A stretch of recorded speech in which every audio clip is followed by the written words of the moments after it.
Freedom fighter एवं विश्व प्रसिद्ध फुटबॉलर गोस्टोपॉल की याद में central Kolkata Gosthapal memorial sporting club की ओर से आगामी 24 दिसंबर 2023 से 23 मार्च 2024 तक गोस्टोपॉल चैंपियन ब्लू क्लब लीग्स का आयोजन होने जा रहा है। इस लीग में कुल 12 क्लब के 24 टीम पार्टिसिपेट करेंगे।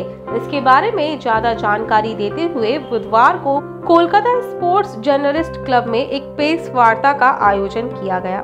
इस प्रेस वार्ता में central Kolkata Gosthapal memorial sporting club के अध्यक्ष शमसुल आलम ने ज्यादा जानकारी ट्रेनिंग कैंप আমরা central Kolkata Gosthapal memorial sporting ক্লাবের পক্ষ থেকে আসছি।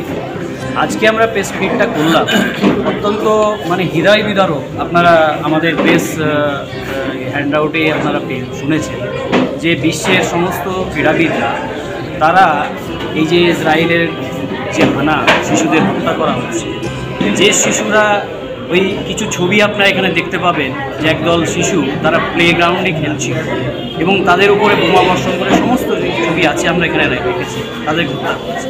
আমরা একটা তাদেরকে যেমন স্মরণ করছি এবং এই স্মরণ করার উদ্দেশ্য হচ্ছে আমরা যার নামে ক্লাব সেই গোস্টপাল কিন্তু ব্রিটিশ বিরোধী স্বাধীনতা আন্দোলনে অংশগ্রহণ করছেন। তিনি শুধুমাত্র একজন ফুটবলার নন, ফলে তার ঐতিহ্যকে বহন করার জন্য আমরা তার উত্তরসূরি হিসাবেই আজকে গোটা বিশ্বে যে সাম্রাজ্যবাদী যে অ্যাটাকগুলো আসছে আমরা তার প্রতিবাদ স্বরূপ আমরা এই বেবি লিগের সূচনাতেই অর্থাৎ এই ব্লু ক্লাবস লিগের সূচনাতেই আমরা এই যুদ্ধবিরোধী একটা প্রদর্শনী ম্যাচ যেটা আমরা করছি, আমরা এর মাধ্যমে এই বার্তায় পৌঁছে দিতে চাই গোটা বিশ্বে, গোটা আমাদের দেশেও যে শিশুরা যাদের বন্ধুদেরকে হারাচ্ছে এটা তাদের কাছে অত্যন্ত বেদনাদায়ক। ফলে এটার একটা যেমন তারা প্রতিবাদ এবং গোস্টপালের যে ক্যারেক্টার, এই গোস্টপালের ক্যারেক্টারটা অন্যায়ের বিরুদ্ধে প্রতিবাদ করার মধ্য দিয়ে আমরা এই শিশুদেরকে এই যে চরিত্রটাকে তারা যাতে রপ্ত করতে পারে, তারাও যাতে আগামী দিনে যখন ফুটবলার হিসাবে গড়ে উঠবে তারাও এই গোস্টপালের এই ক্যারেক্টারটা নিয়েই সে বড় হবে। এবং তাহলেই কিন্তু আপনারা দেখবেন আজকে যে অন্যায় অত্যাচার হচ্ছে শুধুমাত্র তো খেলা, ফুটবল তো শুধুমাত্র খেলা নয়, খেলার সঙ্গে চরিত্র গঠনের সাথে যুক্ত হয়ে আছে। এখানে স্যাররা আছেন, এখানে অঞ্জনবাবু আছেন, ইনারা দীর্ঘদিন অচ্যুত ব্যানার্জির ছেলে, তিনিও ভারতবর্ষের ফুটবলার তৈরি করেছেন।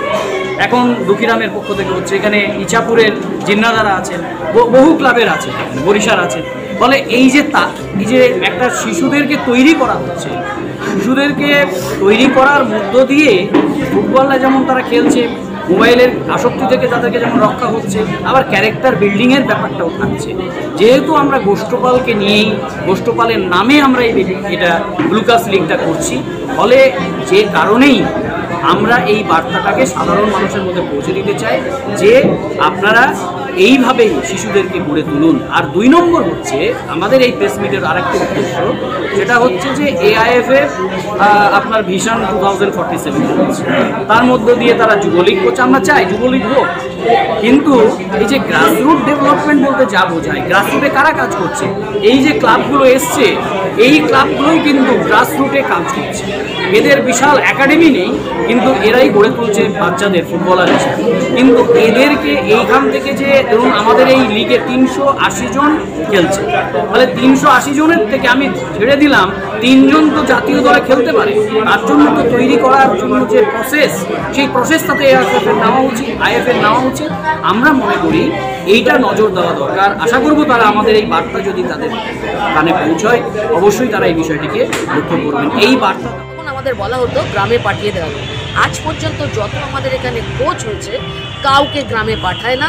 AIFF যদি এই ব্যবস্থাটা নিতে পারে, প্রত্যেকটা গ্রামে যদি, যেটা ক্রিকেট একাডেমি করছে, ক্রিকেট অ্যাসোসিয়েশন করছে, আমাদের মেয়েদের সবাইকে গ্রামে গ্রামে পাঠিয়ে দিচ্ছে, সেই গ্রামে তাদের মধ্যে তৈরি করছে বাচ্চা। ঠিক তেমনি আমাদের ফুটবলে আমরা ডেকে আনি, একটা বাচ্চা খেলতে হলো, তাকে জিজ্ঞাসা করলাম কোথায় গেল, বলে বর্ধমান।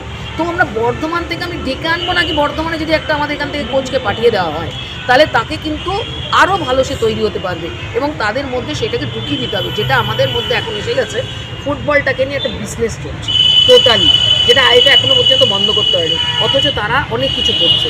এই যে যেমন কন্যাশ্রীটা, আমাদের মেয়েদের নিয়েও এখানে স্যামসংরা মেয়েদের নিয়ে অনেক কিছু করে, সেইখানে মেয়েদের লিগটাকে বন্ধ করে কন্যাশ্রী ক্লাবটাকে লিগ হয়ে চালিয়ে দিল।